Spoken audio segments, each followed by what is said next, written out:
Hello and welcome to the Overly Animated Podcast, where we take animation seriously. We talk everything animation here, including The Promised Neverland, which we'll be getting into right now. I'm Dylan Hysen, and today I'm joined by Michelle Anderer. Hello. Indy Potter. Hello. And April Collins. Hey there. We're talking The Promised Neverland, episode 9/03/1145, which aired today. In Japan, I guess, and, or maybe it was yesterday in Japan time. But we talk The Promised Neverland here every week at the Overly Animated Podcast. Find us at overlyanimated.com. So, on iTunes at overlyanimated.com/iTunes. Our YouTube is youtube.com/overlyanimated. Very excited to get into the, end game here for this Promised Neverland season. Make sure you've seen this 9th episode and all previous episodes of The Promised Neverland. Big spoilers. But yeah, let's get right into it. Michelle, what did you think of this week's episode? So much is happening now, and I'm trying to remember in my brain when certain things happen, because some things happen before I remembered them happening, and other things haven't happened yet. But it's so exciting! Their plans keep getting foiled. It's so delicious. Like, will they escape or not? I don't know. Emma's legs all messed up. She can't walk very well. And Norman just, he saw over the wall and was like, oh, I guess I'm gonna die. There's so much happening. It's kind of great. Like, I'm really, like, we have reason to be very worried for everyone. And people have already died. So it's not like there aren't legit stakes. But, like, yay! It's not just people talking in rooms about what they think's going on. Like, things are going on. It's awesome. So I'm very high right now. This is great. I'm so excited. Very high, like Norman on the top of that wall. Oh, yeah, he was very high. Also, Michelle referencing things not to come. She has read the manga, but will not be spoiling anything. And also, delicious, characterizing what's going on. I think that's a trigger word with this show. No referring to what's happening here to humans is delicious. We don't want Norman being eaten next episode. We'll see. Irrelevant. Okay. Andy, what did you think of this episode? I really, really liked this episode. It was a literal roller coaster. There were a ton of lows and a ton of highs, like one after the other. It was very impressive. Like it was just roping me around like the whole time. And the ending was just, it really got to me, the ending. It was really shocking. And at this point, I really think the show has convinced me that one of the main characters is going to die, and that is pretty impressive for this show, that I think one of the main characters is going to die. Yeah. Seems like a lock. Seems like someone's going to die. I think Norman. I think we'll get into it. Okay. Yeah. We'll talk. We'll give our death pool, I guess, at the end of this. April, what'd you think? I really liked this episode too, mostly because I was extremely worried, not that Norman was going to die in this episode, but because I was worried that we would just sort of lose the momentum from last episode, which we didn't. And I couldn't have imagined, like, I was like, oh yeah, like, we've got a new plan. This is going to be great. And then nope, forget it. Like, we're done for. I don't know. How do you come back from a cliff? You don't. Like, you fall off of it, and then that's it. So I guess it's just a matter of choosing how you want to die at this point. Like, are we just going to try and get Emma healthy enough so she can jump off the cliff? Or, like, is the cliff just an illusion and it's not real? But the technology is so cool that we can project the idea of a cliff to these people. So just to, like, further make them feel like they're trapped. I don't know, but this episode was great. It was really, really good. I really liked it, and I'm going to miss Norman. Wow. Rip Norman. We'll give Norman's eulogy. Norman. Yeah, that's this podcast. Something special. No. We'll prepare. I thought it was pretty good this week. I think the second half is good, is better than the first. The first half's really slow, I thought, actually. Like, I kind of thought that we didn't maintain the moment. I think we pick up right where we left off, but I have very few notes on the first half of this episode. There's not a lot going on. But I think there's a lot of interesting stuff in the second half. I do think it's a good episode overall. I think it's, like, interesting how they approach this. Like, I didn't think, like, last week I talked about some episodes of the show seem like they're just, panel by panel adapting the manga, and maybe those aren't as good as the episodes that are carefully constructed, such as last week's episode, which seemed really constructed for the anime. I didn't think this week's episode was such shot for shot because thematically it was very like emotion based. We had a ton of close-ups of all of the characters' faces in this episode. That's like what really stuck out to me. And that seemed definitely like a big artistic choice. And it makes sense after it's like everything's going down. The danger's real. Like the danger was real after episode 1, but now it's like one of their friends is about to die, and getting a lot of emotional reactions from all of the characters. And it's not like as thrilling as Crone dying and Emma's leg being broken last episode, but I still think there's a lot of interesting emotional things that this episode did get into, and it did it in a pretty interesting way. Criticism would be that we get 2 big answers this week. And I think that they're almost the least interesting options for both of them. So, we'll go over that. We'll see if people agree. Didn't think the cliff was the most interesting thing that could have been on the other side. And how Norman knew, he knew from, he didn't have Ray? childhood, or how Ray didn't have childhood amnesia. We'll talk about that and whether that's possible, that's pretty convenient. Yeah. But everything from birth, wow. I feel like we'd speculated more interesting things. So that's always a danger with these mystery shows, is like, if your answers aren't as satisfying as what your build-up leads them to believe. That being said, these weren't the ultimate questions. It's not a big deal. Like, we have more interesting things to come here. And the cliff is still a dramatic way to end the episode. And it to a certain extent, it's satisfying. It's like a physical barrier. It's very tangible. I don't know. We'll get into it. You can't get past it. That's the thing, right? Like, it seems like, oh, it's just a clip, but that is why you're able to climb up to the wall. That's why there's not really any security besides one lady. It's because, like, how do you cross that wall? Like, that is a big enough barrier to give, like, the demons and everyone in this system a comfort that, yeah, like, even if a child managed to get up there, where are they gonna go? Probably nowhere. Yeah, and like that's very, like, kind of soul crushing in a way to realize that. Yeah, it definitely explained it. I was thinking dome when we were going on top. It's like the Truman Show dome. It's going to be a dome. Like, there's no way he's crossing. We could so still what's be up in there? a dome. We could still be in a dome, but the cliff is, I don't know. I guess I wasn't expecting giant chasm. Andy, what was your reaction to that? There was Norman. I think in the moment it worked really great. I think the actual shot we got was very striking of the way it like showed just how big it was and how small Norman was in comparison.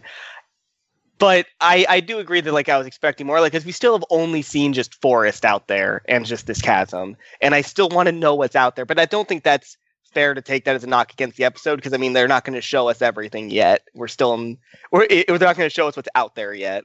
Yeah, we still have 3 episodes to go, so this is not our biggest reveals coming yet, I think so. April, what was your reaction to the cliff?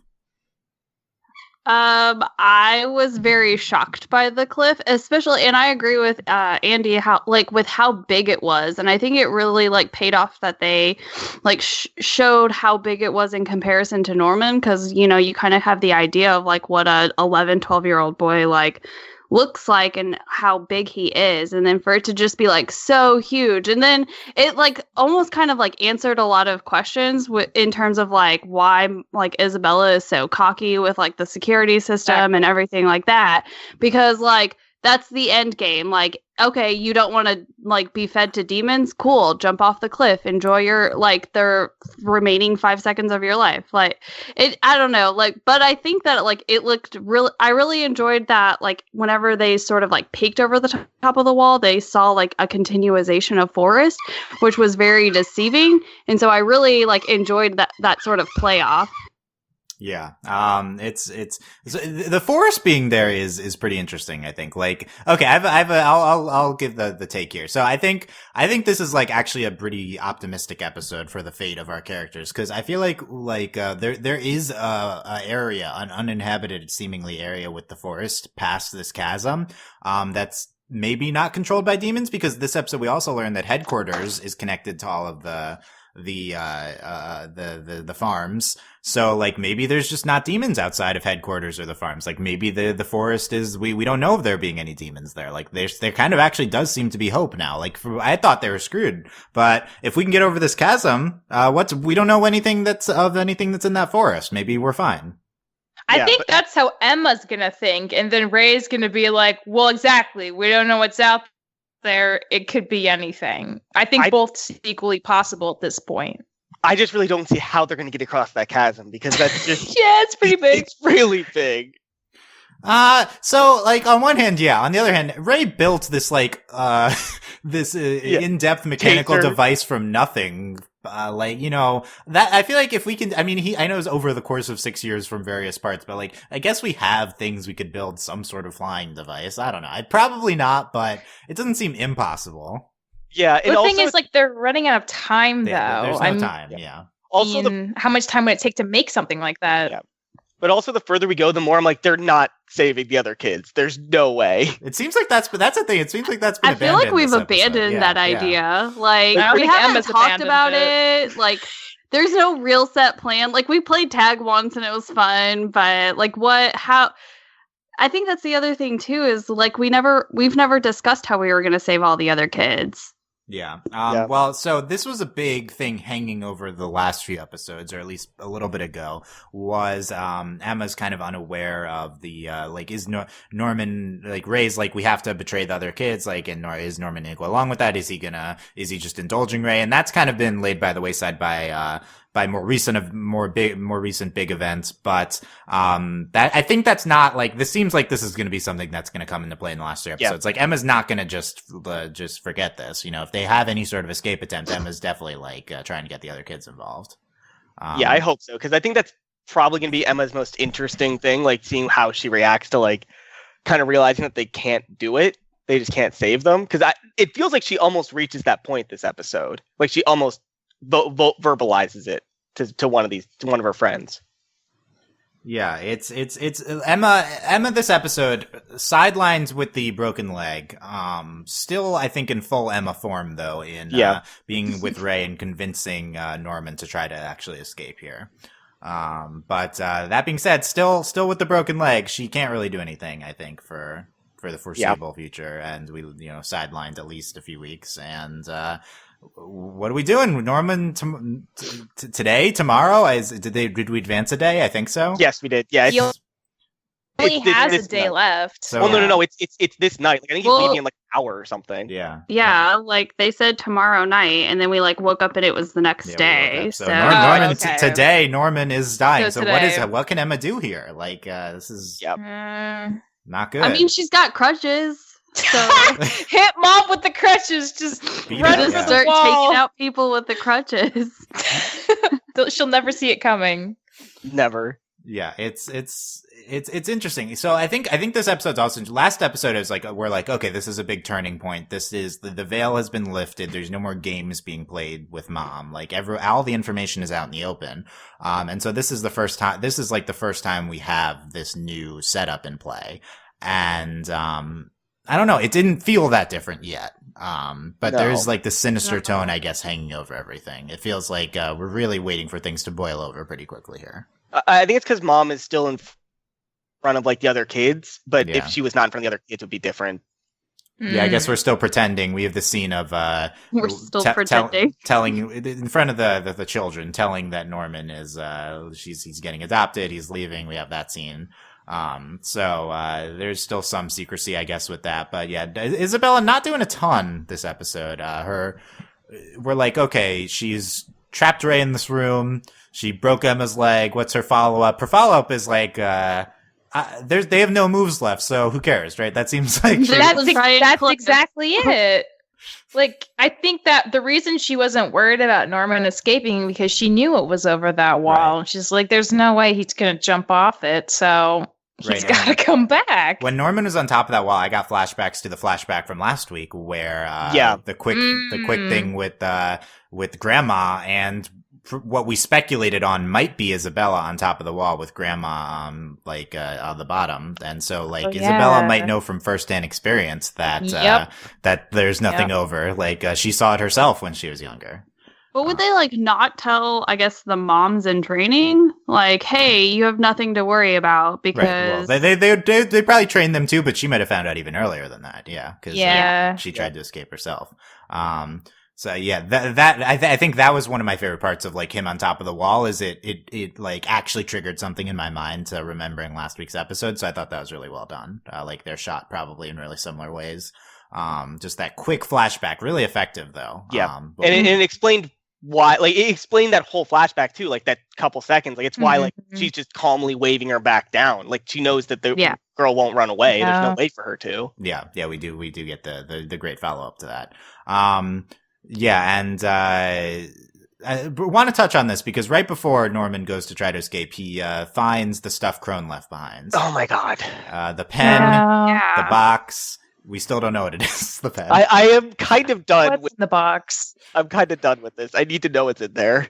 I want to know what's in the box. The pen, not the pen. The pen is. I feel like the pen's the big mystery object here. But. Yeah, I mean, Emma's got a leg to heal, so in the meantime, maybe she can mess around with the pen for like 2 months. Who knows? Or the box. The box or both. There's the piece of paper that Ray apparently has that has the weakness of mom on it that we still don't know. We still don't know what that is. Yeah. I don't even remember. I don't think it was the picture. You don't remember it from the.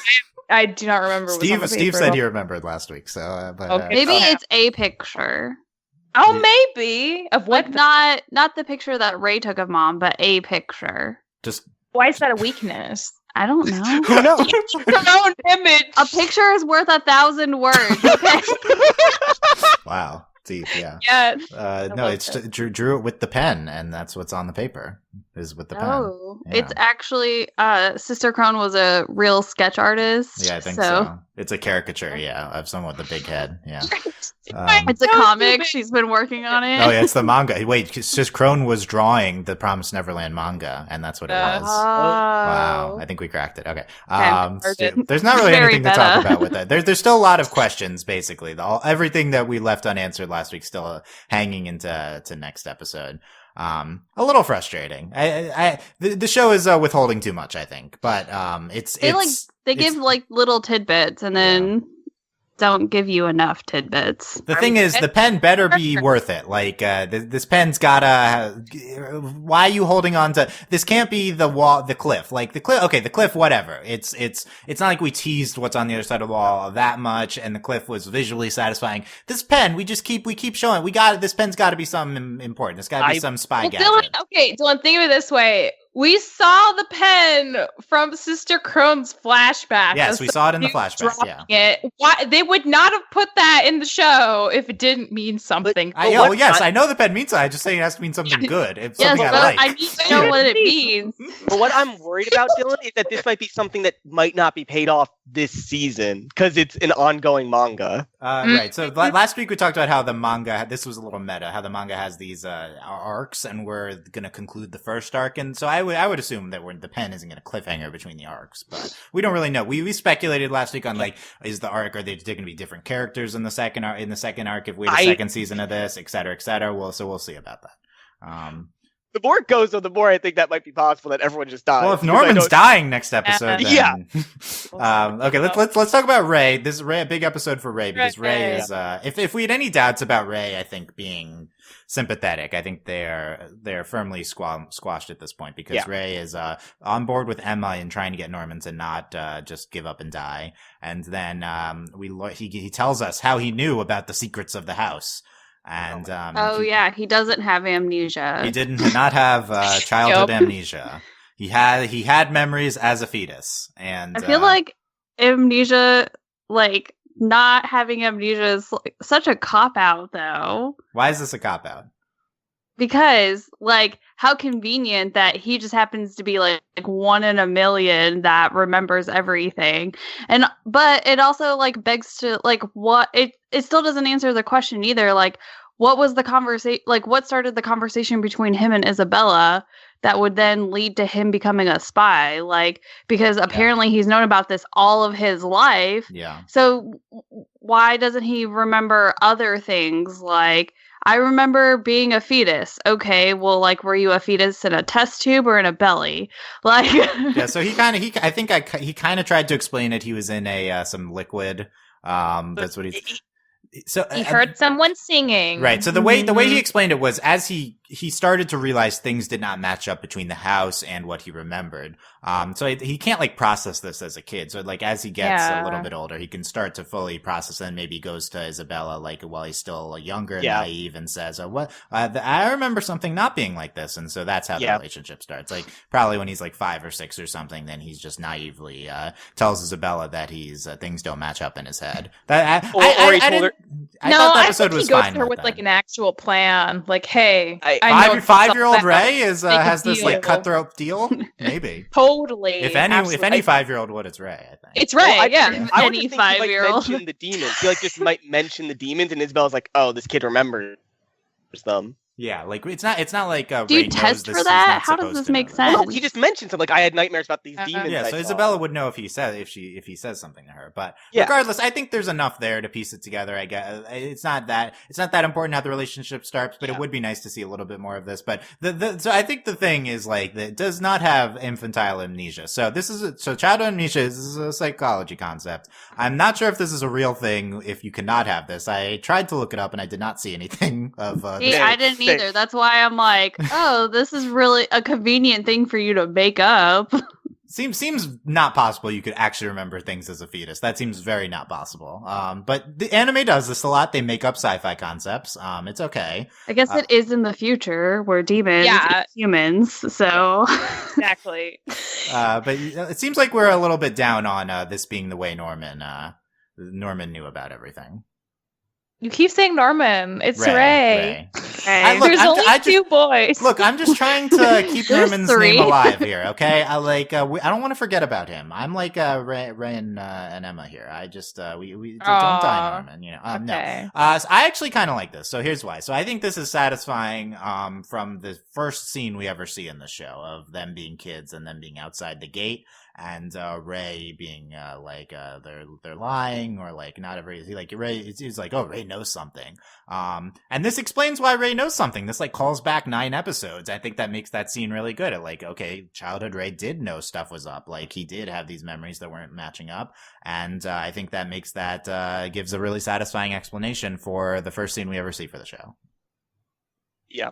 I mean, I would agree with that, but also just because I was like when Ray before we ever saw the thing he makes to get the tracker out of the ear, I kept thinking like, what if he's lying? Like there's no way he could make that. But this whole thing about, so he's had like 6 years of bartering to ask for very specific and also not threatening or suspicious seeming toys and items to take bits from everything and put it together into this machine that'll actually work. I think that's awesome. I think that's a really good payoff that makes a lot of sense. And I'm really glad that is a part of the show, because otherwise I would not believe that he was capable of doing this at all. Yeah, he's literally has been planning that for so long without, raising mom's suspicions. That's pretty impressive. Well, that's in the assumption that she cares. Like, I think there's a real chance that she does not care about anything these kids do. Like, right? Because maybe she knows that he can remove the trackers. Who cares? Like, they can't get over There's the a wall cliff. anyway. Yeah, yeah. So I think that's satisfying on its own. But yeah, that's the other thing we do with Ray this episode is we get the full. We basically knew this. We get the full explanation of him ordering things from Isabella using the parts in order to build the tracking this tracker disabler. And I do think that's really satisfying. I think that. Thinking about this, I feel like Ray is like a really tragic character. Ray, like, they're only like 12, but Ray went like 6 years of knowing exactly what was happening and that everyone was dying and all his friends would die and he would die and couldn't do anything about it and couldn't share his pain with anyone. Like this is like the thing where you are immortal and everyone you love dies, but you keep living, right? Like I feel like that this is the same really tragic terrible thing to think about here. And Ray is I feel like the fact that he's persevered and still has this life left him in him, still has been fighting and very slowly and meticulously building this thing this entire time is just astounding. And how he's not given up, I think, is something that not a lot of people would be able to do. Yeah, he cares about his friends a lot. And it does, like, going back to when Norman first finds out about this, he says something to the effect of, like, why didn't you tell us? like sooner, like back then. And Ray obviously has his reasons, but when Emma finds out, when they break the news to her, her immediate thing is that must have been so hard for you.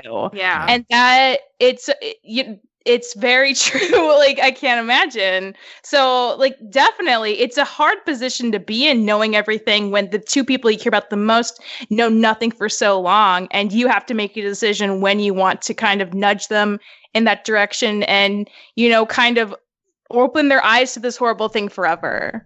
Yeah. I think we could even do a full Ray flashback episode. Really sad thing. I think there's enough there. I don't think the show would stop for that much, but that's I think this character is jumping out at me a little bit, honestly. Considering him being the traitor was one of the highlights of the show. I think this was a great episode for Ray. I don't know. I think he could be the standout character so far through 9 episodes. Well, especially because we got so little of him in the beginning, and they really focused heavily on Norman and Emma at the start of things, and then for I guess Ray's character to come so far. I agree. He could definitely be the standout character of the show. I think it could be Norman, depending on what happens next episode. Honestly, we'll see with Norman. I'm thinking what I'm thinking with Ray. I feel like Ray's ending is he sacrifices himself to save Emma. Not Norman at Ray. I feel like that's he's the tragic character. I feel like he's a tragic ending, heroic tragic ending. Oh, his life has already been so tragic. Can we not? Okay, he'll live happily ever after. Can we opt out of tragedy?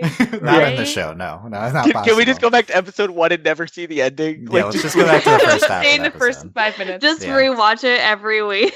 Yeah.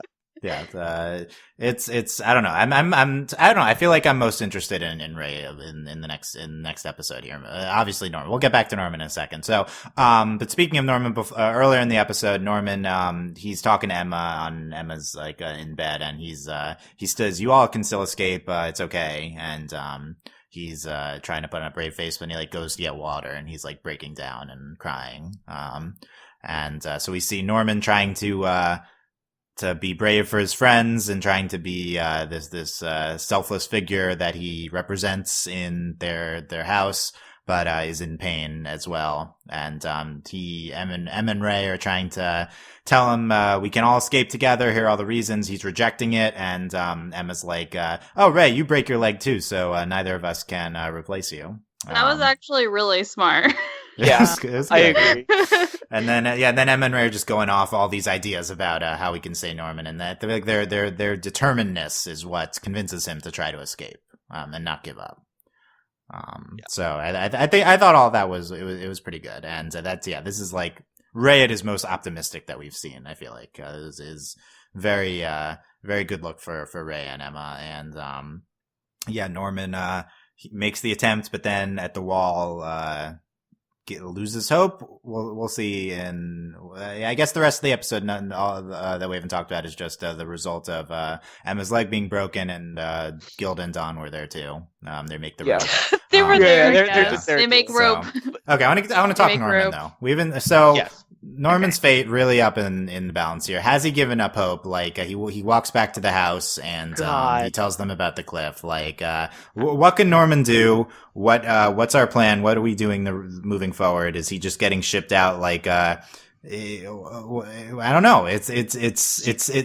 We've been telegraphing this death so much. Isn't there going to be some twist here? This is this show. Aren't we something unexpected gonna happen? I expect some kind of twist, but it feels like someone has to die. And that look of his eyes when he walks up to Isabella, at the end, he just looks so hollow. I really love the way they animated his eyes, just being just really dark. And he looked like a dead man walking when he came back from the wall before we knew what he saw. And I don't see how he gets out of this without dying. I don't. Yeah. April, is Norman dying next episode? I don't know. I think he might be. No. It's okay to not know. Yeah. The only thing is that we've put a lot of effort into Norman really being this composed character, and then for him to have not just one but a few moments where he's sort of like broken down, and then for him at the end to not even like attempt to compose himself is just like, I don't know, like it's very like heartbreaking, and it feels very like final for me. And I would love it like if this show I guess like had a twist and was like, we found a way to save Norman, but I don't know, like I feel like I would also lose respect for the show if they didn't kill off Norman, which is very sad to say, but like you've kind of like It's true. But yeah, like you put our backs against the wall with this one. And so like, I mean, we understand that like Emma's safe for a while, and in theory Ray could be too, but like there's like what else could we possibly do? And I feel like anything else that we would do to like save Norman at this point is just like going to be too far of a stretch. And maybe it'll be something really clever, but I don't know. I just don't. Yeah. There's just so little time left. That's the biggest thing. Like we There's so have like little what, time. an hour? Yeah. Like what can we pull off in an hour, guys? Like we're gonna build a twin for him, and That's a good like, idea. I like Yeah. that. Norman twin. Let's clone him. Yeah. Yeah. I think I'm just like, what's after? Like, you can't just go back to status quo because everything's upended. We're at the end of the show. Like, more things have to happen than that. So it would have to be that Norman's death triggers something, or like, we build on that and we use it as a distraction and we try to escape, or, you know, so I feel like there's something, there is that, and what, you know, next episode I feel like isn't just the tragedy of Norman dying. It's other things happening too. So I'm interested in that.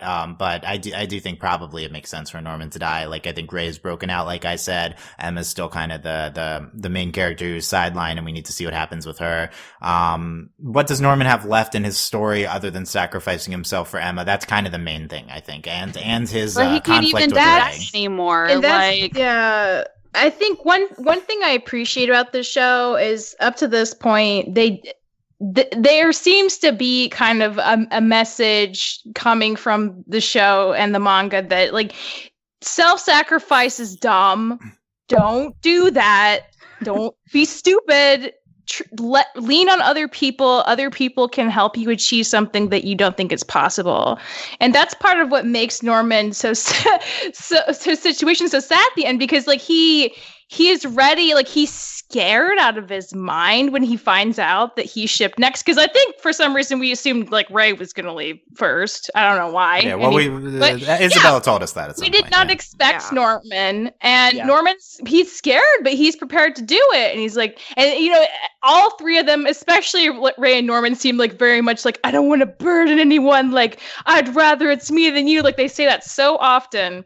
But having Ray and Emma like laugh about like, oh yeah, like you should probably break your arm. Well, is that going to be big enough? Like, and joke about it. It gives him this sense of hope, and that's what allows him to be willing to try again. And when he gets to the top of the wall and he sees it looks like there's no way off it, and then that's exactly why, like, oh yeah, no wonder they like let me get this far, because they're so sure I can't cross this obstacle because nobody ever has. That's what crushes him the second time even more. So his loss of hope is so much bigger. And that's like, I think what's going to let him kind of walk into his death, because he really doesn't believe there's a way now. And if you don't have hope, like how are you going to plan anything very well? How are you going to have the will to survive, you know? So I think that's going to be the big question moving forward. Like, can they still work together, and can they, you know, find hope somehow to come up with a new plan? Yeah, Norman, I think his hope would lie in trying to improve Emma's chances of survival. Like, I think Norman can't leave with Emma in this position, because Emma's like gonna die if he doesn't do something. So I'd expect Norman to make some last minute rally to do something for Emma here. He'll die, but he'll do something cut helpful. off his own leg and give it to her. No, I don't know. Wow, transplant. What? Give her the pen. Like, I don't know what this Right. is. Oh well. Okay, that's the thing. He knows about the pen Oh. and the stuff. So he's That something could be he the does. way. Norman has some hidden information that he can use to do something here at the last second.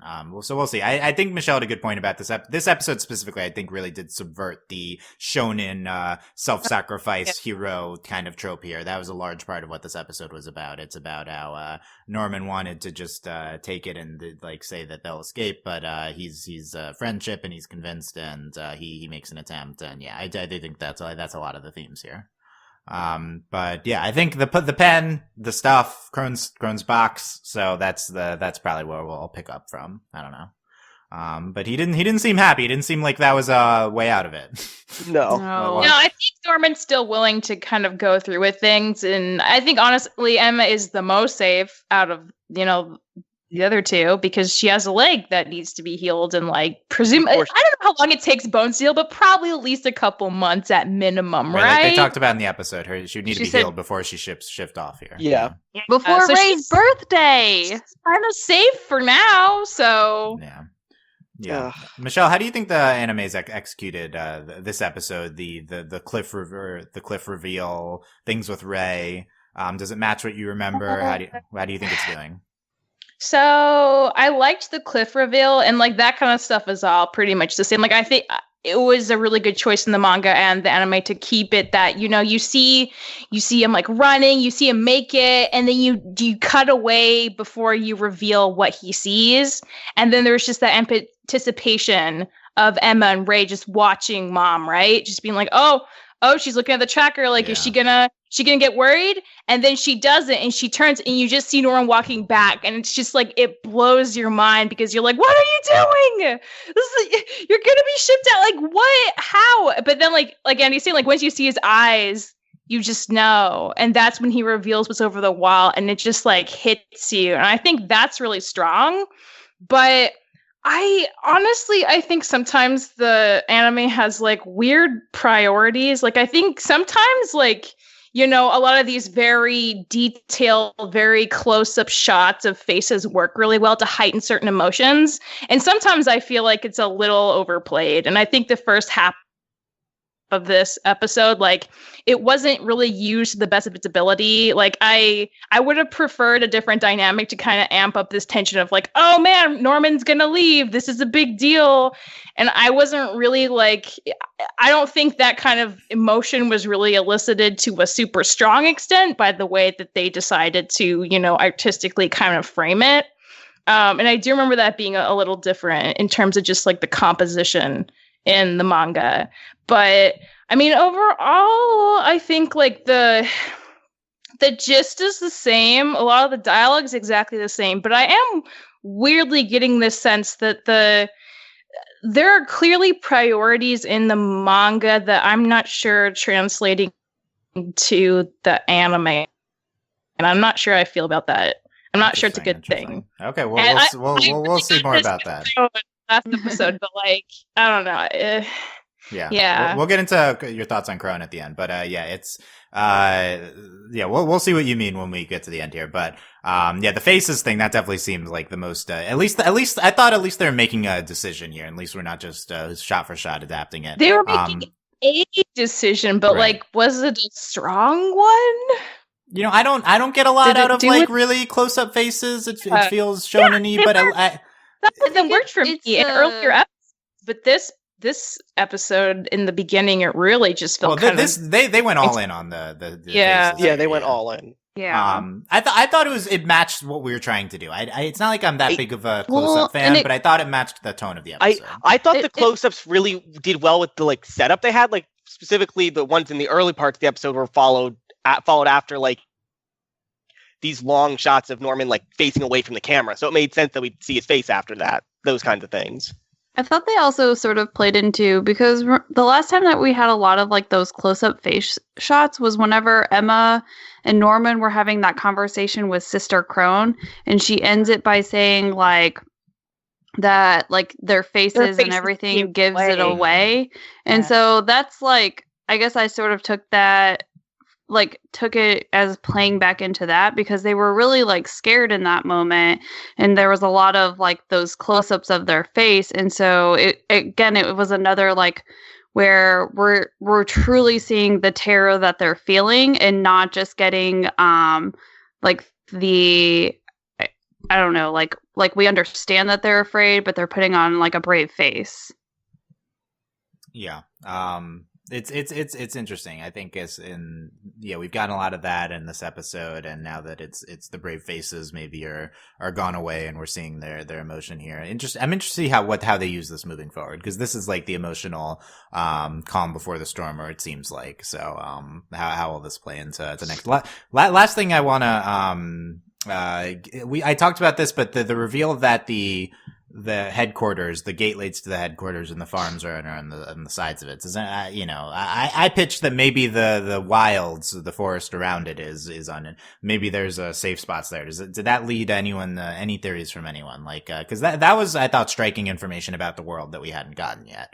That, there's just this like facility, and, like what's the rest of the earth? Yeah. Yeah. It definitely, this episode kind of made me think the farm thing is smaller than I thought it was. That there's could this just be farms. like one, like a county? Like, is this just what's the rest of the world? Like, this is just one facility. Yeah, it's like, now I'm just imagining it as like just a 5-pointed star. Like, there's just 5 farms connected by tunnels, like radially from a headquarters. That's it. That's all there is here. That's what they kind of implied.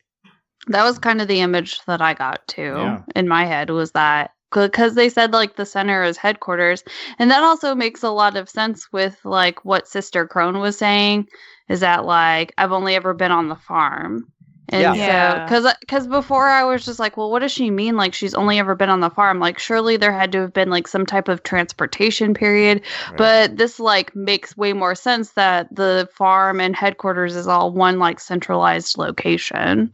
Versus like, oh, well, I have to travel from this farm to the next. Like, better put the food asleep so that it doesn't realize what's happening. I don't know. Like, there's just no way to escape now. Like, because you just go through the tunnel to headquarters, and maybe there's a door from headquarters that goes somewhere else, but you just go to the other farms most likely. That's it. Yeah, so it's all just like centrally located. But like but how did the demons have access to their food then? Who knows? Maybe they send them out by airplane or something. Yeah, maybe they got demon airplanes. Right, so the demons would have could fly over the cliff or something. Yeah, this just seems so much smaller scale than we were like last week. Our big discovery was that if you subtract the ages of Isabella and Crone from the year that the 2045 that it is now, then you can figure like Isabella was born right before the demon invasion, maybe. So like this invasion of Earth, it doesn't jive with this one facility. Like what else is out there? I want to know. There's a lot more happening than just what we're seeing. Yeah. So, and last week we thought maybe Grandma was the first mom, and she cooperated with the demons when they came down. I mean, she could be like for this one. Oh yeah, maybe like for this. Maybe it's just this one facility. Yeah, there could be. Yeah. And if the manga goes on to like explore other facilities, that makes sense, because this is just one facility. What else is happening in the world? So that makes more sense to me if we are going to go into other stories, because this is a lot smaller scale than it seems at first. So I'm interested in how that's going to play out moving forward. I feel like I'm almost the most interested in what's up with this. What else is going on? Yeah, like that's I'm invested in the characters, but like I want to know like what is the demons in this situation? We're like reaching this sort of end with our characters, and so like it's almost like we ourselves are accepting that they're like. There's no way out besides death at this point, kind of situation. So what else can we do in this world that you've given us? But Dylan, I'm kind of in the boat that like I'm just kind of scared to learn about the rest of the world, because I'm scared I can't match the expectation I have for it. Yeah, I don't know. I mean, I expect, is everyone dead outside? Is this in a dome and everything else is Truman showed? Is it just a hellscape out there, and there's like a projection of the forest, but there's no forest, like, I don't know. It can't just be an empty forest, right? Something's there. So I don't know. And I don't even know what you listed, Dylan. I don't know what you've listed would be most satisfying to me. I don't even know either. Yeah. It's interesting. Maybe it's good to not have to just see what happens. Yeah, no, but I mean, like, I think that's kind of strange that I have no expectations for what's out there at all. Yeah. They've done a really interesting world building job. Like it's I have to see how it plays out, but it's certainly been an interesting experience as we've been going here. Michelle, last week we got the death of Crone. Oh man, poor Crone. Give us your thoughts relative to how the manga executed that. Okay, so I've been thinking about this for a while, and certainly I'm not alone in probably thinking about this, but so the manga, okay, you look at the manga and the anime at face value, and they're in terms of shots and information, it's pretty identical. But one really big decision the animes made is to not have internal monologues of the characters at all, which means they're forced to just talk to each other, or they have to come up with new ways to get them to say things. And in Sister Crone's case, they gave her this weird doll. Yeah. And she's had it the whole time. She did not have a doll in the manga. And this is actually really important because in the manga, she has all these internal monologues when she's with the kids, when she's watching Mama, and it gives a very different impression because she's a little bombastic, but she comes off way more calculating and smart and perceptive when it's just her in her head thinking through all this stuff than her dancing around the room swinging this doll and talking to the doll. I think the doll also gives this misdirection of she loves children and she wants to be a mom because she's a lady and they like kids. That is so not what this show should be about.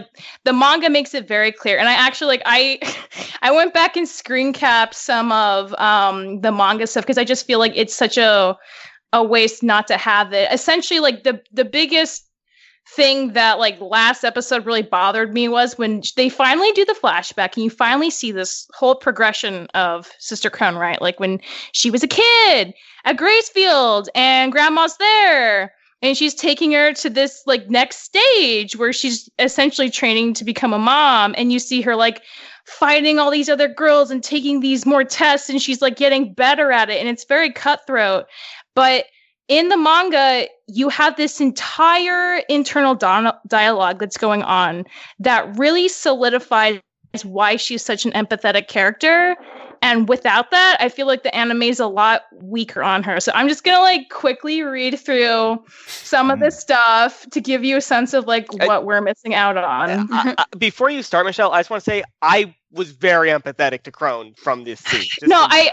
So this is the thing, I don't think you necessarily miss thinking she's in a hard position and isn't it sad she died, but there's this whole other level that I do think once you know about it, to not have it in the show makes you feel a little sad. But I think not having it period doesn't affect the way you enjoy the anime. Does that make sense? No. I just wanted to be clear that I believe you.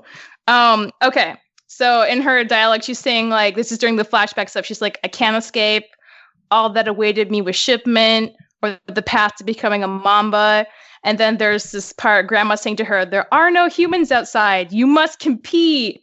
And she says, that's right. In a world this small, all I can wish for is to become one who stands on the eat side of the spectrum. That's the only way for humans to survive in this world. And she says, right now, there's no way for our kind to survive. There's nothing here but an endless cycle of pushing death upon others.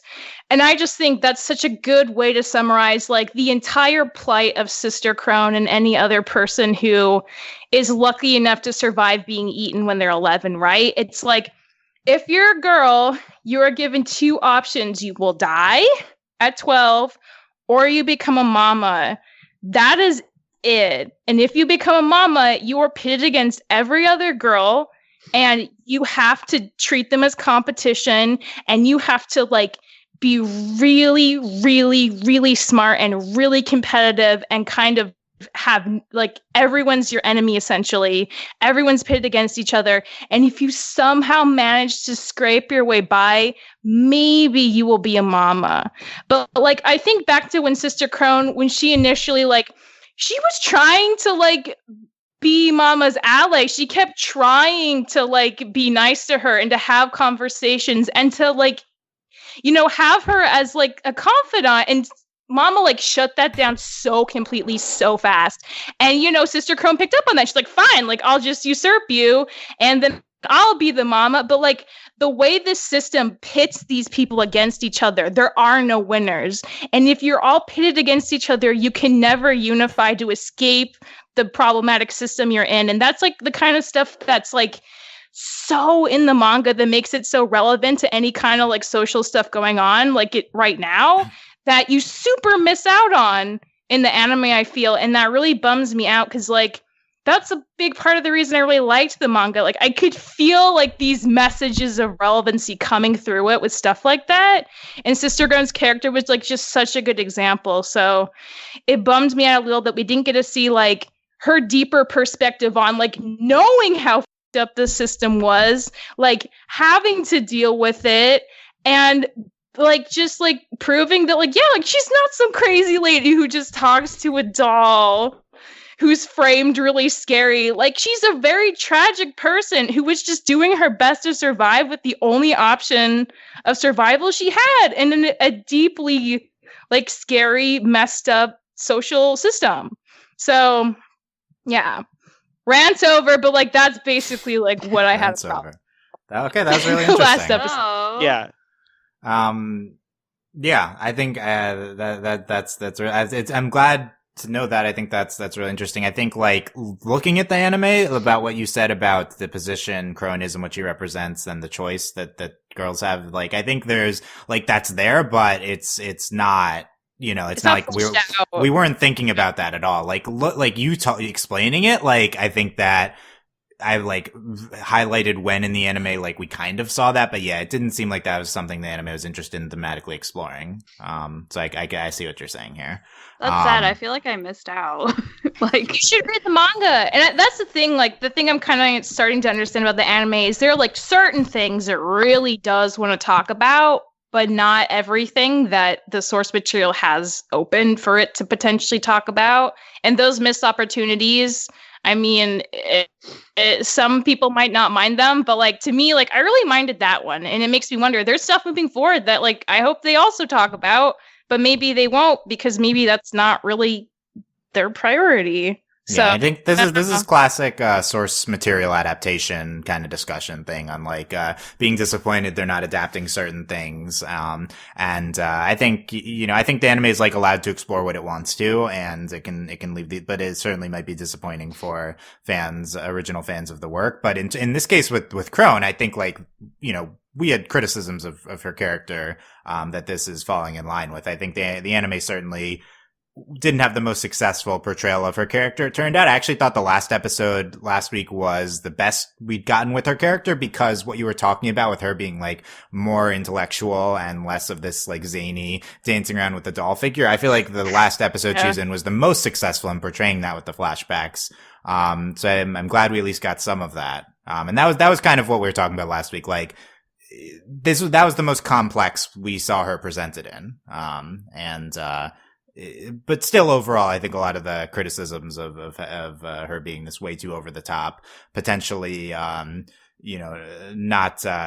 great caricature, the type thing that she is, like not ultimately this successful presentation, but yeah, I think that's interesting. She's still probably going to be one of the lasting figures in audience's mind of the anime, because she's certainly given her due at the last few episodes in terms of being prominent, which is, I guess, nice. But yeah, I don't know. It's interesting. You nice. were most upset with the flashbacks. I feel like from the anime watcher perspective, it's like, oh, those were the best part of Crone. Well, they are, just because you finally get the sense of her life outside of this, her 26-year-old self that like we come how to know she got as. to totally. Yeah, interesting. Yeah. Okay. A sister, yeah. And that's our thing. Like, Crone, we downplay, but like, because like, again, like sometimes she comes off really like, oh, like she's so creepy and smart and it's unnerving. But like, the reason she's a sister, it's because she had to walk over so many other girls to get there, and they're probably dead. She's one of the few people at the top of this crazy system where she can only strive to be one thing. And like, yeah, they probably are dead. And because she happens to be able to like be this smart and this good at like her job, like she got that far. But that's not a great place to be either. So like, you don't really win. I feel like that's like the bigger message behind the whole system of being a mom. It's like, you never really win. You might be alive, but it still really sucks. And if you're not a mom, then you're dead. So what do you do? Nice. Yeah, I'm interested to see if we explore this at all with Isabella and Grandma in the last few episodes here. This kind of themes, because I think that a lot of this probably applies to Isabella too, depending on what her story is. So I think hopefully relevant discussion to come. But yeah, love that perspective. Interested to see if these thoughts on what's making it in thematically, how that plays out in the finale episodes. So we'll check back in with Michelle on the manga, Steve as well. So we'll see what we're getting here. Okay. Anything else, Michelle? No, not yeah. For now, this is now. Okay, that's good. Okay, Andy, final thoughts on anything? I have no idea where we're going from here.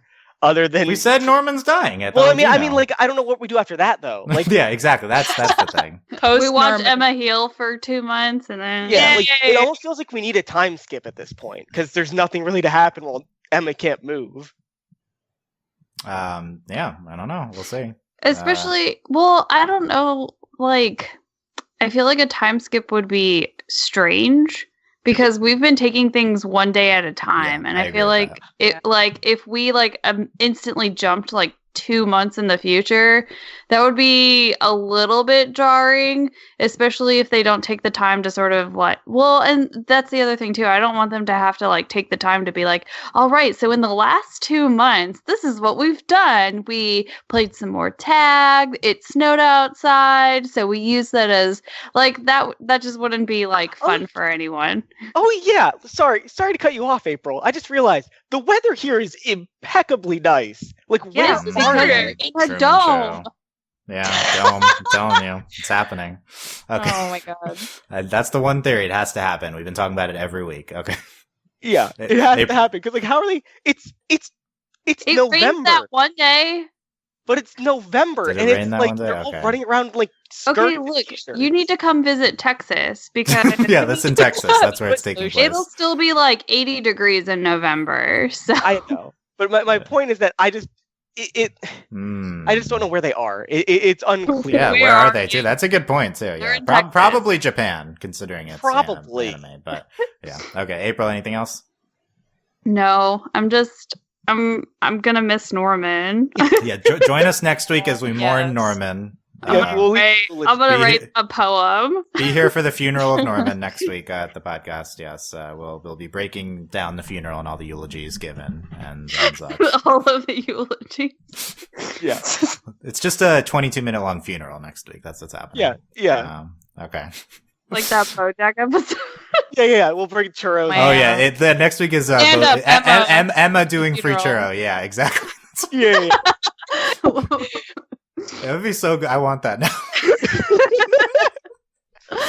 Emma does give speeches, you know. Just Emma in like the forest over like an unmarked grave, just giving a speech for 22 minutes. Yeah. And Phil is the only one in the audience. Yeah. I think that's what ties it together. Laughing. He's like, good job. In Phil Watch, he was like, his head was dried off by Mom this episode. Yeah, he was very happy about it. He was very happy. He's happy about everything. That's because he's a demon in disguise. Yeah. Dang it, Phil. Oh my god. This is like... Okay. Phil, this is like genuine Yellow Diamond stuff. No. Yeah, I mean, I don't think it's me. I think Steve and Andy is. Really... Can't play me, Dylan. Steve messed me up. Yeah, exactly. Steve is the source, and you were the one who was. Good to know. Tune in next week for our Phil Watch update. Yeah, Phil Watch next week. We'll see what Phil does. Okay, very played down Phil episode compared to his big prominence the last few weeks. So he's just laying in wait for to strike.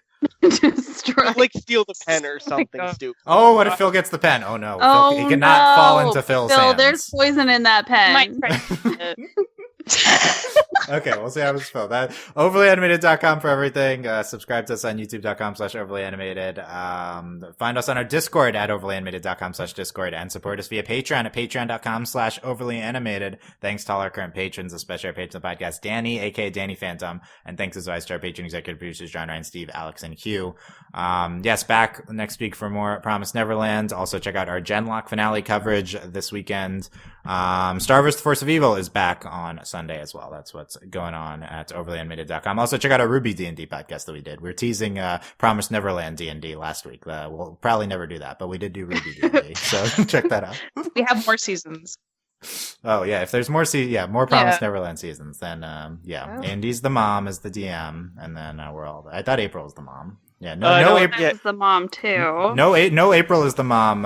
Follow-up jokes. So I don't know. Yeah. Is that Well, gone? no, what it could be doing, it could be like an asynchronous like RPG where like some players are like the mom and some players are the kid. Okay. Oh, wow. Well, we'll plan it all out. Okay. Yeah. That's good. Who's someone's Phil? Yeah, I think Yes. we made these jokes last week. Okay. Thanks. That's Yeah. it. Thanks for listening, guys. We will see you next time. Bye. Bye. Bye.